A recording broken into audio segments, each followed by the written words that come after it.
Breaking news to report to you. President Biden has now began speaking at the first ever White House Summit for Democracy. The White House saying the president's ultimate goal for the conference is to reassert democracy as the government ideal across the globe. And Julia Manchester from The Hill joins me now. Good morning to you, Julia. President Biden, he set some pretty lofty goals. What is his main agenda today?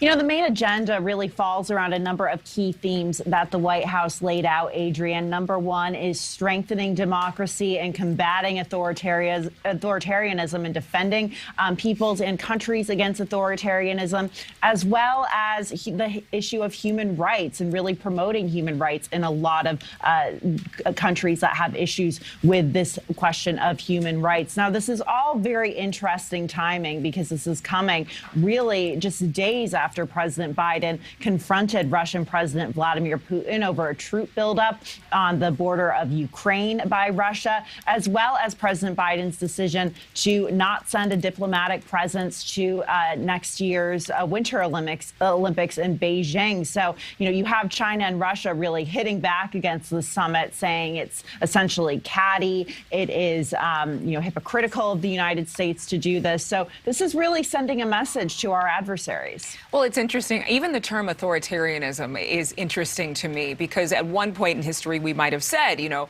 straight up communism or socialism. And the world has obviously evolved and changed. And you could use authoritarianism over this big umbrella over any number of terms. But in what ways does President Biden hope to accomplish zeroing in on democracy on a global scale? Or is he, in essence, trying to remind everybody what democracy really looks like?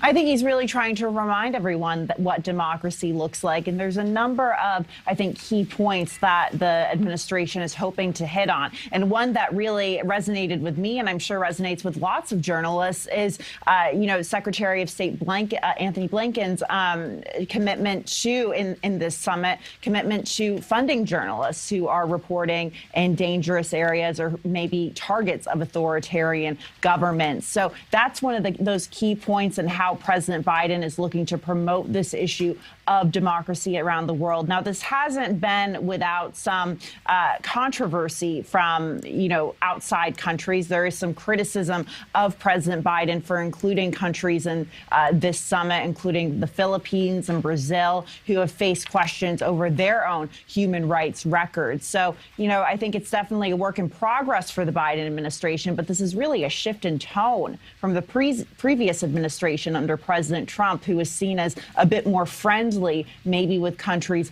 like Russia, the Philippines, Brazil, et cetera. Well, we are showing some video of votes being counted in the most recent election. And I think a lot of people in America think their vote doesn't count for as much or feel they haven't been heard or represented, or they have doubts about security around ballots. Now, do you think President Biden will address any of this?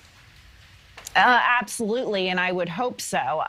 This is an issue that has been plaguing the U.S. for a while, ever since Russia really interfered in the 2016 presidential election. And we saw that Russia really tried to create chaos within the American electoral system. And Russia and other foreign powers, have signaled that they won't stop doing this. So this is something that President Biden is really hoping to address. And, obviously, last election and the January 6th attack on the Capitol really underscores that point, that there is a fundamental distrust among some people, some part of the population in this country, in our electoral system. And I think President Biden is really hoping to restore that trust with certain members of the population, certain groups of the population. With all that's going on with Ukraine and Russian troops mobilizing along the border, is the president making another clarion call to countries like Russia and China, where democracy still clearly is not their top priority?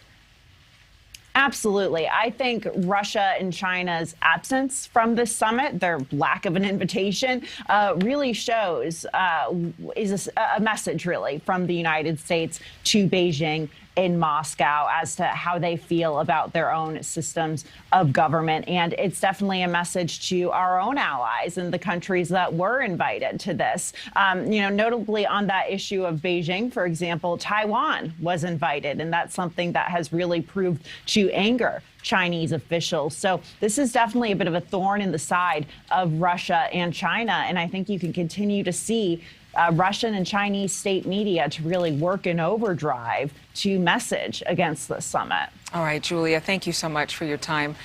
We appreciate it as always. We'll be watching. Thank you so much for watching. Make sure to click on the red subscribe button below so you can get more of News Nation's fact-driven, unbiased coverage.